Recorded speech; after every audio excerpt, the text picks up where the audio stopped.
મિત્રો, ગયા અઠવાડિયે એક ફિલ્મ રિલીઝ થઈ હતી નાન ખટાઈ, અને નાન ખટાઈ એક જ વીકમાં લગભગ ઉતરી ગઈ. આજે મેં બુક માય શો પર જોયું તો એક જ શોમાં નાન ખટાઈ ફિલ્મ ચાલી રહી છે. શું થયું એવું તો નાન ખટાઈ સાથે અને એક જ વીકમાં ફિલ્મ ઉતરી ગઈ એની વાત કરીએ આજના આ એપિસોડમાં, આજના વિડીયોમાં. મિત્રો, નાન ખટાઈ એ બહુ જ મોટી ફિલ્મ હતી, બહુ જ મોટા કલાકારોની ફિલ્મ હતી. બહુ મોટા કલાકારો હતા એ ફિલ્મમાં.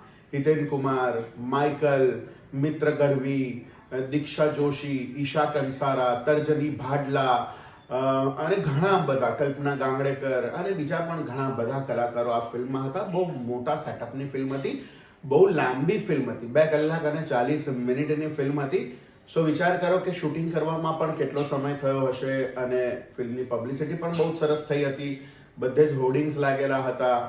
2 કલાક અને 40 મિનિટની ફિલ્મ હોય એટલે લગભગ 35 થી 40 દિવસ શૂટિંગ ચાલ્યું હોય. એક દિવસનું શૂટિંગ કરો એટલે ઘણો બધો ખર્ચો થતો હોય છે, એ એક આખી જુદી વાત છે. પણ ફિલ્મ બનાવી અને એને લગાડવા માટેનો લગભગ આ ફિલ્મનો ખર્ચો હું એવું કહી શકું કે 2 કરોડથી લઈને 3 કરોડની વચ્ચે હોઈ શકે છે. 2 કલાક ને 40 મિનિટની આટલી લાંબી ફિલ્મ અને આટલા બધા કલાકારોને લઈને બનાવવામાં આવેલી ફિલ્મ એક જ વીકમાં ઉતરી ગઈ. શું કારણ હોઈ શકે છે? દોસ્તો, આ થોડી વાત કરીશ એ વિશેની. ઘણા લોકોને એમ થશે કે ભાઈ, તને શું ખબર પડે કે શું થયું છે શું નહીં એમ, તું જ્ઞાન આપવા કેમ બેઠો છે અહીંયા? પણ તેમ છતાં હું છેલ્લા 1 વર્ષથી રિવ્યૂ કરું છું, આ ઇન્ડસ્ટ્રી સાથે સંકળાયેલો છું, મેં પોતે પણ ફિલ્મ બનાવેલી છે. હું જોઈ રહ્યો છું સિનેરિયો કેવી રીતે ચાલી રહ્યો છે, તો હું મારું મંતવ્ય રજૂ કરી રહ્યો છું. હું કોઈ જેવો દાવો નથી કરી રહ્યો કે મને જ બધી ખબર પડે છે, એવો કોઈ દાવો હું નથી કરી રહ્યો, પણ હું મારું મંતવ્ય રજૂ કરી રહ્યો છું કે ચૂક ક્યાં થઈ હોવી જોઈએ. સૌથી પહેલા તો 2 ફિલ્મો, બહુ જ મોટી 2 ફિલ્મો આવી, એ આને નડી ગઈ. નાન ખટાઈને એ 2 મોટી ફિલ્મો નડી ગઈ, બિલકુલ. વશ લેવલ 2 અને બચુની બેનપણી એ રોકેટની ગતિએ ચાલવા લાગી. એમાં નાન ખટાઈ અને પછીના જ વીકે આવી એટલે એ નડી ગઈ. આમ જોવા જઈએ તો તેમ છતાં એવું ના કહી શકાય કે આ 2 ફિલ્મોને લીધે જ નાન ખટાઈ નથી ચાલી. કારણ કે વશ લેવલ 2 અને બચુની બેનપણી જ્યારે રિલીઝ થવાની હતી એ જ દિવસે, ત્યારે ફિલ્મ રિલીઝ થયા પહેલા વશ લેવલ 2 ની હાઈપ એટલી બધી હતી, એટલી બધી જબરજસ્ત હતી કે ત્યારે એવું લાગતું હતું કે બચુની બેનપણી કદાચ આ વશ લેવલ 2 ના ભાર તળે દબાઈ જશે, પણ એવું ના થયું. આજે 2 વીક પૂરા થયા પછી 3જા વીકમાં પરિસ્થિતિ ઉલટી છે. અત્યારે બચુની બેનપણીનો બિઝનેસ વશ લેવલ 2 કરતા આગળ છે. એટલે એવું ના કહી શકાય કે આ 2 ફિલ્મોને લીધે નાન ખટાઈ, માત્ર આને લીધે નાન ખટાઈની હાલત કફોડી થઈ ગઈ, એવું માત્ર આને લીધે એવું ના કહી શકાય. તો બીજું શું કારણ હોઈ શકે છે કે નાન ખટાઈને સહન કરવું પડ્યું? સૌથી પહેલી વાત જે મને લાગી એ છે ફિલ્મનું જોનર. ફિલ્મ એક અલગ પ્રકારની ફિલ્મ છે, એક એક્સપેરિમેન્ટલ છે. ફિલ્મ બહુ જ સરસ છે. મેં મારા રિવ્યુમાં કહું એમ, ફિલ્મ મોટા પડદા ઉપર કેમેરા દ્વારા લખાયેલી કવિતા છે. બહુ જ સુંદર ફિલ્મ છે, મજા પડે એવી ફિલ્મ છે. પણ ઓડિયન્સ એને કેટલું પસંદ કરશે એ પણ જોવું બહુ જ જરૂરી હોય છે.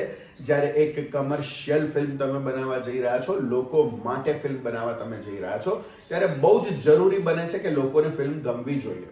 મને સિદ્ધાર્થ રાંદેરિયાનું એક વાક્ય યાદ આવે છે કે જ્યારે બધી જ બાજુથી એમના ઉપર ટીકાનો વરસાદ થઈ રહ્યો હતો ગુજ્જુભાઈ સિરીઝને લઈને કે માત્ર ને માત્ર કોમેડી નાટકો બનાવે છે, માત્ર ને માત્ર કોમેડી નાટકો બનાવે છે, ત્યારે સિદ્ધાર્થભાઈનું એક વિધાન એવું હતું કે જો ભાઈ, હું લોકોને ગમે છે એવા નાટક બનાવવામાં માનું છું, નહીં કે મને ગમે છે એવા.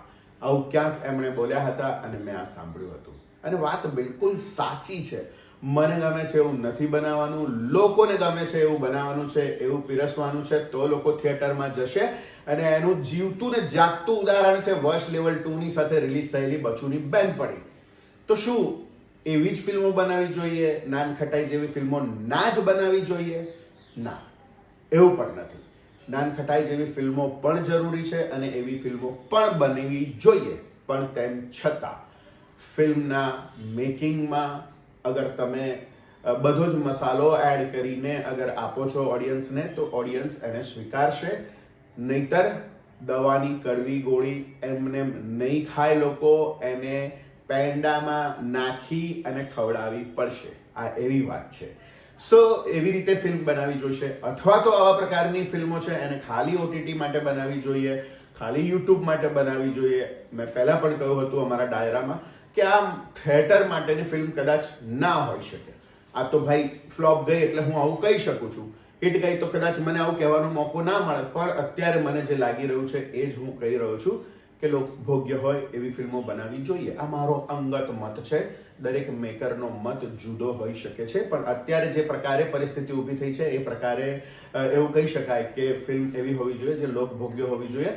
જેવી રીતે બચુની બેનપણી વોચ લેવલ 2 કરતા પણ આગળ વધી ગઈ. સો મને એવું લાગે છે કે આ રીઝન છે.